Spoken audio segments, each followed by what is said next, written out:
What's good, everybody? Today I wanted to do a recap because I saw a lot of people in my comment section under one of my videos concerning the whole topic of hell.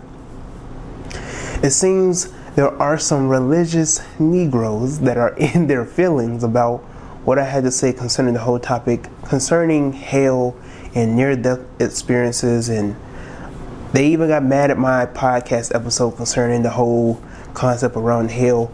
And I really went into depth in my episode podcast concerning the whole conception around hell, so be sure to listen to that one and watch my video concerning the basis of hell. I'll have that link in the description box below, and you'll probably see it after this video, so you probably won't have to go to the link in the description box below.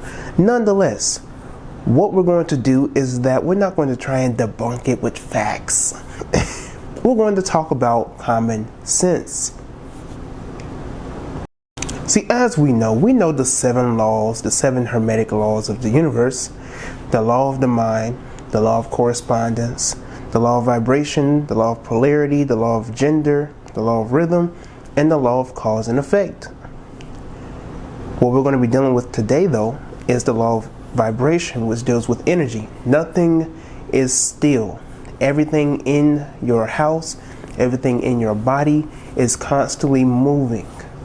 The sun, the moon, the stars, the earth, the solar system, everything is in constant vibration. Even when you're in a room, it's not just complete silence. There's always something going on in the room. Me being a film major, we always got to get the room tone. So each location that we go to, we always record a minute, at least a minute of room tone, in order for us to get all the sound that's going on within the room, complete silence, because we understand that with each location and each scene that we do, there's always going to be sound within the room. Nothing is just stagnant. Everything constantly moves. And when we deal with energy, we understand that within the law of energy, nothing can be created or destroyed. Energy can only be transferred. Energy has a source.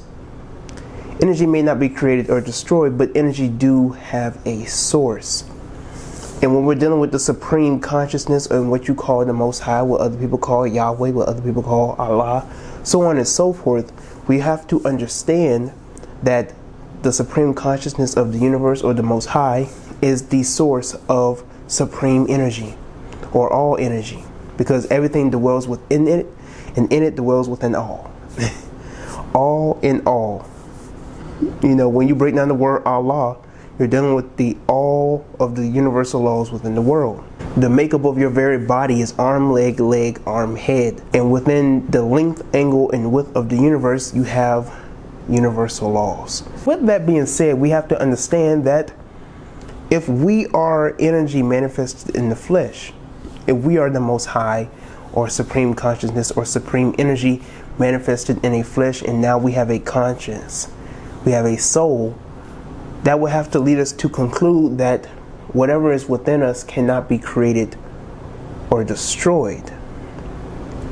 So with that being said, because our soul originates from a supreme source, when we leave this body, and even tells you in one of your scriptures, to be absent from the body is to be present with the Lord. So when you leave this body, where do you go? Now, some people will say that if you contribute your life to the Most High and live according to the Bible, you will go to heaven. But we're not going to talk about how nobody after the 16th century really had hands on the Bible. We're not going to talk about how most people during society were illiterate, so most people, according to a certain social status, couldn't even read the Bible. We're not going to talk about how it wasn't even common for people to have a Bible until a certain point in time. We're not going to talk about how the older Christians didn't even believe in a concept of hell. It's too much for y'all. It just seems like it's too much. We're not even going to talk about how in the Bible there isn't even a mention or a concept of hell. And every time that there is a translation of hell, or a word that they translated to hell, is a mistranslation, for lack of a better word. But let us understand that the concept of hell will be in contradiction with the way that we were formed. Because if our soul and our spirit is energy that cannot be created or destroyed, I don't care what the metaphor that you want to pull out of the New Testament, where it says that Fear the one who can destroy the soul and the body. When you're dealing with energy, if our energy can be created and destroyed, then that would have to question, then that by default would mean we would have to question the validity and the authority of the Most High. Because if we can be created and destroyed, then that means the Most High can be created and destroyed. But if the Most High can't be created or destroyed, then our energy, which comes from that supreme source, cannot be created or destroyed. It just goes to a different element. Energy either transfers into a different object, or it goes into a different phase, or is maneuvered and used in a different manner. So when we leave this body, we really don't know what's going to happen. Nonetheless, if we possess a soul and you believe that things happen in the afterlife, then we do not particularly, we don't suffer, we can't have pain, we can't die. You know, we can't experience what we experience in the physical, because we don't have a physical body once we leave this world. And if we don't have a physical body when we leave this world, that means we don't have to pee, we don't have to shit, we don't have to eat, we don't have to drink anything. And that means we also do not have to feel. We don't feel pain. We can't be consumed because we are eternal and infinite energy. So with that being said, you might as well come to the understanding that hell is not under the ground, is not in the afterlife, is not a place where you're going to be burned for eternity. Hell, if anything, is on earth, and hell is the conditioning of the mind. Same thing as heaven. Heaven is when you have an even head, a good head on your shoulders. And so once you come to the understanding that heaven and hell is nothing but the mere conditions of man, then you won't have to be in fear of what is to come, fear of judgment day and all this other type of hoopla.